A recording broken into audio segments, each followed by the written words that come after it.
আসসালামু আলাইকুম রহমতুল্লাহ বরকাত।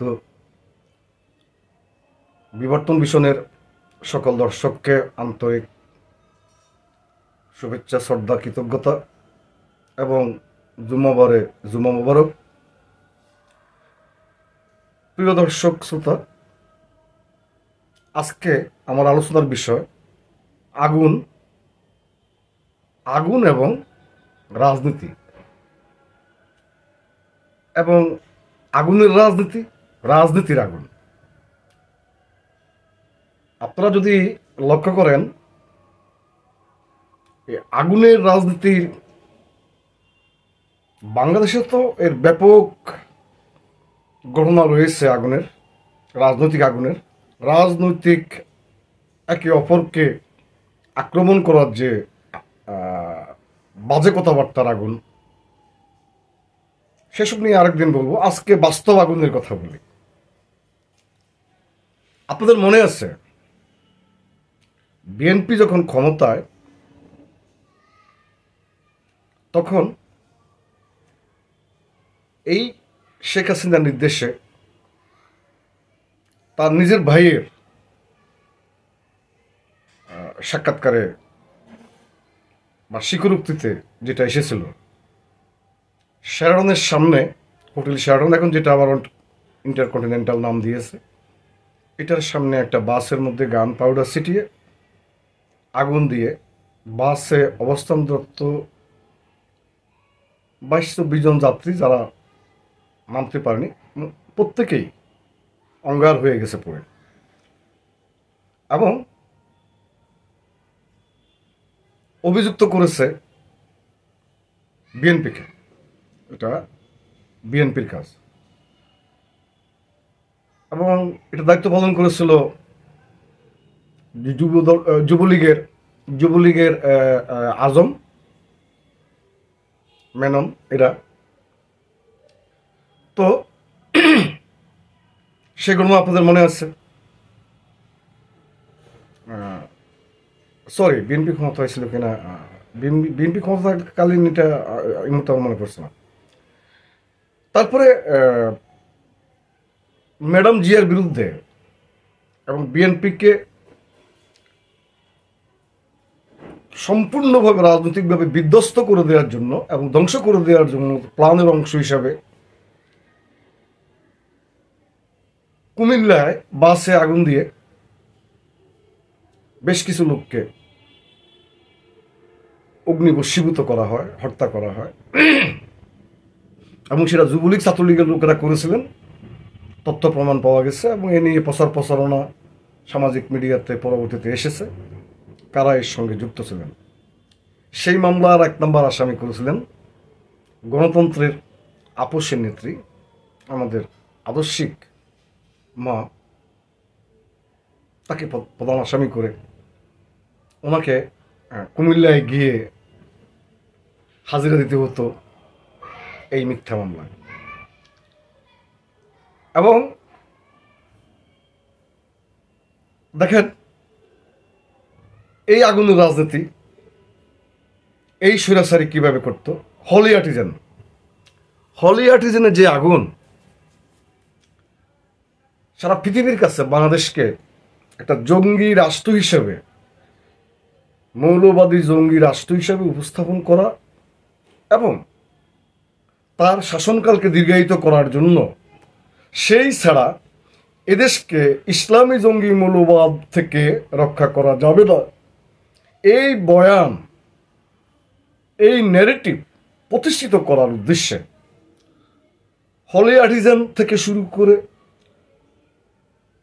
প্রায় 1/2 শতাধিক জঙ্গি নাটক করেছিলেন, এবং এই নাটকগুলোর নেতৃত্ব দিয়েছিলেন বেনজির, মনির, যারা এখন পলাতক। এবং এই নাটকগুলোর সাথে পরবর্তীতে আমরা তাদেরকে খুঁজে পাবো, পরে আসতেছি। এবং প্রত্যেকটি ঘটনা ছিল মিথ্যা, সাজানো, কাল্পনিক, একেবারে মানে বসে স্ক্রিপ্ট লিখে সেই স্ক্রিপ্টকে অত্যন্ত দক্ষতার সাথে কার্যকর করার মধ্য দিয়ে এবং ভিডিও ফুটেজ নির্মাণের মধ্য দিয়ে সমগ্র আন্তর্জাতিক বিশ্বে ছড়িয়ে দেওয়ার জন্য এই কাজগুলো করেছিলেন এই স্বৈরাচারিণী সরকার। দেখ, কথা আমি লম্বা করবো না আজকে। 7 তারিখের নির্বাচনের আগে, এই চলতি বছরের 7 তারিখে যে দামি স্বামী নির্বাচন, এই নির্বাচনের আগে এই স্বৈরাচারিণীর নির্দেশে হারুন এবং বিপ্লব, ডিবি হারুন এবং পুলিশের বিপ্লব কুমার চক্রবর্তী না কি জানি নাম, এই দুজন মিলে হাসপাতালগুলোকে অ্যালার্ট করে এবং সিট খালি রাখার জন্য ব্যবস্থা করে। এবং ওই দিন রাত্রেই একটা ট্রেনে আগুন লাগলো, প্রচুর লোক অগ্নি আগুনে পোড়া গেল, মারা গেল। আর এটা কে করেছে? বিএনপি করেছে। মামলা কাদের বিরুদ্ধে হলো? সকল বিএনপি নেতা কর্মীর বিরুদ্ধে। নির্বাচনের 7 তারিখের অল্প কদিন আগে, আপনাদের যদি মনে থাকে, আপনার কমলাপুরের কাছাকাছি পর্যন্ত আসছে একটা ট্রেন। এই অবস্থায় ওই ট্রেনে আগুন দেওয়া হয়, প্রচুর লোক, ভয়াবহ আগুন, এবং বেশ কয়েকজন মারাও যায়, বহু লোক ক্ষতবিক্ষত হয় এবং আগুনে ভস্মীভূত হয়। যারা এখনো বেঁচে আছেন তারা সেই বিদগ্ধ আগুনের যন্ত্রণা নিয়ে বয়ে বেড়াচ্ছেন। এই আগুন কারা দিয়েছিল? এই স্বৈরাচারিণী এবং স্বৈরাচারিণীর দোসর এই বিপ্লব মনির, এই আওয়ামী পন্থী পুলিশদের কাজ ছিল এটা। তারপরে আসেন আমাদের আন্দোলন যখন তুঙ্গে জুলাইতে, তখন জুলাই অক্টোবর আন্দোলন যখন তুঙ্গে, এই আন্দোলনকে অন্যদিকে দৃষ্টি সরানোর জন্য এবং আমাদের প্রচুর লোককে নিহত করার পর এই স্বৈরাচারিণী তার দোসরদেরকে দিয়ে, তার বিভিন্ন পেটুয়া বাহিনী এবং বিভিন্ন বাহিনীর লোকজনকে দিয়ে, সামরিক বেসামরিক লোকজনকে দিয়ে, তার নির্দেশে মেট্রোতে আগুন দেওয়া হয় এবং বিটিভিতে আগুন দেওয়া হয় এবং আরো বেশ কিছু জায়গা। এবং আগুন লেগে নিবার আগেই আগুন নিভাতে কেউ যায় নাই এবং কোনো ভিডিও ফুটেজও নাই। কেন ভাই? এর মানে রাষ্ট্রের গুরুত্বপূর্ণ একটা জায়গা বিটিভি, এবং মেট্রো রেল স্টেশন কম গুরুত্বপূর্ণ নয়। সেখানে আগুন লাগলো, কে আগুন লাগাইলো, কোনো ভিডিও ফুটেজ নাই, কেউ দেখলো না। শত শত ছাত্রকে হত্যা করে স্বৈরাচারিণী এই ফ্যাসিস্ট বিটিভি ভবন দেখতে গিয়ে কান্না করে, মেট্রো রেল দেখতে গিয়ে কান্না করে। আর কে করেছে? বিএনপি। মামলা হয় বিএনপির বিরুদ্ধে। বিএনপির সঙ্গে অপরাপর যে সমস্ত রাজনৈতিক দল রাজপথে আন্দোলন করছিলেন তাদের কাউকেও আসামি করা হয়। এবং আন্দোলন থেকে যখন বৈষম্য বিরোধীরা তাদের অধিকাংশ দাবি মেনে নেওয়ার পর আর বিটিভিতে এবং মেট্রোতে আগুনের ব্যাপারে, এ ব্যাপারে আমি এর আগে বলেছি, আজকে আর বলতে চাই না, বৈষম্য বিরোধী তথাকথিত ছাত্রনেতাদের বক্তব্য। তো এই যে আগুনগুলো যারা লাগিয়েছিলেন, সত্যিকার অর্থে এখন পর্যন্ত কোনো তদন্ত কমিটি কি করা হয়েছে? শেখ হাসিনার আমলে তদন্তের কমিটির কথা বলছি না, বর্তমান অন্তর্বর্তীকালীন সরকারের তো উচিত। কারণ সর্বশেষ নির্বাচনের আখ্যান দিয়ে যে ট্রেনটিতে আগুন দেয়া হয়, এই ট্রেনটিতে আগুন দিয়ে সার্বক্ষণিকভাবে বিভিন্ন সকল টিভিতে খবর সম্প্রসারিত করা হয়, এটা বিএনপি করেছে। এবং নবিউল্লাহ নবীকে গ্রেপ্তার করা হয়। ইশরাক সহ, তারুণ্যের প্রতীক ইশরাক, খোকাভাইয়ের ছেলে, ইশরাক সহ, নবী সহ, নবিউল্লাহ নবী সহ আমাদের বিএনপির অনেকের বিরুদ্ধে মামলা দেন। এবং আমরা 19 জুলাই আমি রাজপথে আহত হই মারাত্মকভাবে। যখন এই মামলার খবর শুনলাম, আল্লাহ বাঁচিয়েছেন, পরবর্তীতে শুনেছি এই মামলায় আমার নাম ছিল না। যখন এটা দেখলাম, বুঝতে বাকি রইল এটা সরকারের কাজ এবং আমাদের সবার বিরুদ্ধে মামলা দেবে। অ্যাক্সিডেন্টের রুগী, মার খাওয়া রুগী, হামলার মুখোমুখি হওয়া রুগী অবস্থায় পালিয়ে থাকতে হয়েছে। আমাদের শত শত লোককে গ্রেপ্তার করা হয়েছে, হাজার হাজার লোককে জেলে ভরে দিয়েছেন। এই হচ্ছে আগুন এবং আগুনের রাজনীতি। তো যে কথাগুলো বলা দরকার, এই অপরাজনীতি সরকারে বসে এই স্বৈরাচারিণী হাসিনা করেছেন। কি মর্মান্তিক দেখুন। রোমে যখন আগুন লাগে, নিরো তখন বাঁশি বাজায়। প্রতিটি জায়গায় আগুন লাগতো, গুলিতে মানুষ মারা যেত, আগুনে মানুষ পুড়ে বশীভূত হতো। আর স্বৈরাচারিণী হাসিনা তার আমার পাশে চাই, তার পিএসএল লেখা রিন্টুর বইতে পড়বেন। মৃত্যুর খবর পেলে, নিহতের খবর পেলে তিনি ড্যাং ড্যাং করে বাঁচতে পারি, আমি হিন্দি ভালো জানি না, এই গান গেয়ে তিনি নাচতেন, অথবা গান ছেড়ে দিয়ে তিনি নাচতেন, নৃত্য করতেন। এই পিশাচ, এই স্বৈরাচারিণী। তো রোমে আগুন লাগিয়েছিল কে? রোমে আগুন লাগিয়েছিল নিরু নিজেই, যার কারণে সে ভালো ভালো বাঁশি বাজাতে পারত। আগুনে যখন সমস্ত রোম জ্বলছে, তখন নিরু তার প্রাসাদের ছাদে গিয়ে বসে বাঁশি বাজাচ্ছে, ঠিক এই হাসিনার মতো। তো একটা কথা আছে, এই কথা বলে শেষ করব।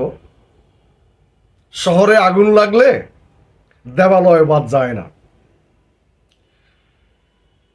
শহরে আগুন লাগলে মসজিদ, মন্দির, গির্জা, প্যাগাড়ো কিছু বাদ যায় না। এই শিক্ষা আমরা নেই না। হ্যাঁ, সেই আগুনের শিকার নিরু হয়েছিলেন, হয়তো একটু দেরিতে। গত কয়েকদিন আমরা যেটা দেখছি, যদিও ব্যক্তিগতভাবে আমি এটাকে সমর্থন করি না, তবে এই জন্য এই স্বৈরাচারিণী অতীতে যে কর্মকাণ্ড করেছেন, সেই কর্মকাণ্ড প্লাস হাজার হাজার ছাত্র জনতাকে হত্যা করে ভারতে গিয়ে বসে থেকে আজকে উস্কানিমূলক বক্তব্য দিয়ে বাংলাদেশকে অস্থিতিশীল করতে চাইছেন, বাংলাদেশের রাজনীতিকে, এবং বাংলাদেশে কোনো নির্বাচন না হতে পারে। অন্যদিকে দৃষ্টি ঘোরানোর জন্য ভারতে বসে তিনি হরতাল ডাকেন, তিনি ভাষণ দেন মোদির কোলে বসে। এই ক্ষোভ থেকে ছাত্র জনতা যা করেছেন, তারা কি বেআইনি করেছেন, শুদ্ধ করেছেন, অশুদ্ধ করেছেন, সেটা আগামী দিনের ইতিহাস বলবে। কিন্তু এইভাবে আগুন লাগানোর বিষয়টি আমি মনে করি যা হয়েছে যথেষ্ট, এখন থামতে হবে, থামা উচিত।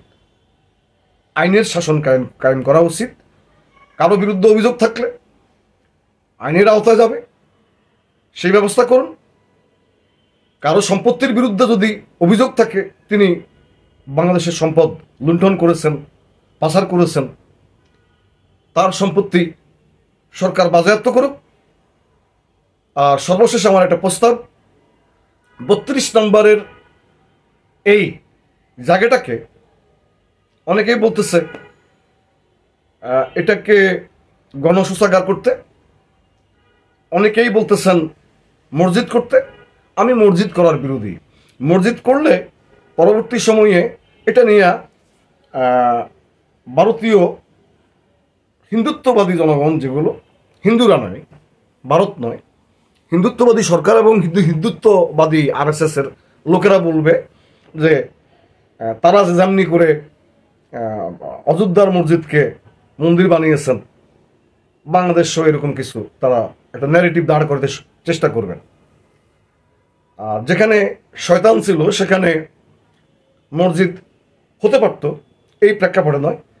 এখানে যে পরিমাণ জায়গা আছে, এই পরিমাণ জায়গা থেকে সঠিকভাবে পরিকল্পিতভাবে 30 থেকে 40 তলার একটা বিল্ডিং করে, হ্যাঁ, নিচতলায় আপনারা গণশৌচাগার করতে পারেন একটা অংশ নিয়ে, আর বাকি উপরের দিকগুলো প্লাট করে আপনারা গত 18 বছরে যারা শহীদ হয়েছে, গুম হয়েছে, খুন হয়েছে, তাদেরকে 2টা করে প্লাট দেওয়ার ব্যবস্থা করুন। একটা প্লাটে তার শহীদের পরিবার থাকবে, আরেকটা প্লাট ভাড়া দিয়ে যেটা পাবে তাতে তাদের পরিবারের একটা চলার ব্যবস্থা হবে। একইভাবে পূর্বাচলে শেখ হাসিনা, রেহানা এবং তার দোসরদের যে সমস্ত বেনজিরের যে সমস্ত সম্পত্তিগুলো আছে, এই সবগুলোকে যদি আপনারা এই পরিকল্পনায় নিয়ে যান, তাহলে গত 18 বছরের গুম, খুন, হত্যার শিকার, গত 18 বছরের পুলিশের গুলির শিকার, জেলখানাতে চিকিৎসার অভাবে মারা গিয়েছে যারা, তারা থেকে শুরু করে জুলাই অক্টোবর বিপ্লবে আমাদের সন্তান, আমাদের বাবা, আমাদের ভাই বোন, আমাদের শিশুরা যারা হত্যাযজ্ঞের শিকার হয়েছেন, তাদের জন্য একইভাবে এই প্রজেক্টটা হাতে নেওয়া যেতে পারে এবং তাতে তাদের স্মৃতিও রক্ষা পাবে, তাদের অবদানের স্বীকৃতিও আসবে এবং এটাকে সারা দেশের পরবর্তী প্রজন্ম দেখে দেশের স্বৈরাচারকে কিভাবে উৎখাত করতে হয়, জনগণের ক্ষমতা জনগণের হাতে কিভাবে আনতে হয় এবং তারা দেশপ্রেমিক নাগরিক হিসেবে গড়ে উঠতে সহায়ক হবে। আমরা মনে করি এই ক্ষেত্রে শুধু যারা শহীদ হয়েছেন তাদেরকেই নয়, যারা আমার মতো অর্ধপঙ্গুত্ব, সম্পূর্ণ পঙ্গুত্ব অথবা চোখ হারিয়েছেন, তাদের জন্য একই ব্যবস্থা বরাদ্দ রাখলে এটা যে খুব কষ্টসাধ্য ব্যাপার হবে তা নয়। এটার জন্য যদি সরকার একটা অ্যাকাউন্ট করে, একটা ফাউন্ডেশন নাম দিয়ে একটা অ্যাকাউন্ট করে জনগণের কাছে আহ্বান করে যে সমগ্র দেশের 18 কোটি 20 কোটি মানুষ যদি 500 টাকা করেও দেয়, 200 টাকা করেও দেয়, এই ফান্ড হয়ে যাবে। আমার মনে হয় সেই উদ্যোগী হওয়ার জন্য সরকারকে অনুরোধ করব এবং আমাদের সন্তানদেরকে অনুরোধ করব, অনেক হয়েছে আর নয়। দেশের ক্রান্তিকালে তোমরা, আমাদের সন্তানরা যা করেছো, তোমাদের কাছে আমরা ঋণী, কৃতজ্ঞ। আমরা তোমাদের সাথে ছিলাম। এখন তোমাদের সময় স্কুল কলেজে হলে গিয়ে লেখাপড়া শুরু করা, মাস্তানি, বৈষম্য নেতা নামে যত্রতত্র গিয়ে ক্ষমতার স্বাদ গ্রহণ করা থেকে বিরত থাকো, নিজেদের জীবনকে গড়ো, অভিজ্ঞতা লাভ করো, তারপরে ধারাবাহিক রাজনীতির মধ্য দিয়ে নিশ্চয়ই যদি তোমাদের উপর আল্লাহ রহমত থাকে এবং তোমাদের কপালে থাকে, তোমাদের লক্ষ্যস্থলে তোমরা বুঝবা। এই মুহূর্তে তোমাদের এই সময় হয় নাই। তোমরা আর তোমাদের আন্দোলনকে এই স্বৈরাচারিণীর এবং মুজিবের বন্দনাকারী যে কয়জন হাইজ্যাক করার চেষ্টা করছে বা হাইজ্যাক করেছে, নিজেদেরকে অতি জনপ্রিয় ভেবে কিংস পার্টির মধ্য দিয়ে লোককে আরো প্রলম্বিত করতে চাচ্ছে, তাদেরকে ফলো করবে না। তোমরা লেখাপড়া করে যথাযথ মানুষ হয়ে জীবনের অভিজ্ঞতার সমৃদ্ধিকে আরো সমৃদ্ধ করে নিশ্চয়ই তোমরা যথাসময়ে, যত উপযুক্ত বয়সে, যথাসময়ে তোমাদের যোগ্যতার বিচারে তোমরা তোমাদের লক্ষ্যস্থলে পৌঁছবেই। এই আশীর্বাদ দোয়া থাকলো। আসসালামু আলাইকুম ওয়া রাহমাতুল্লাহি ওয়া বারাকাতুহু।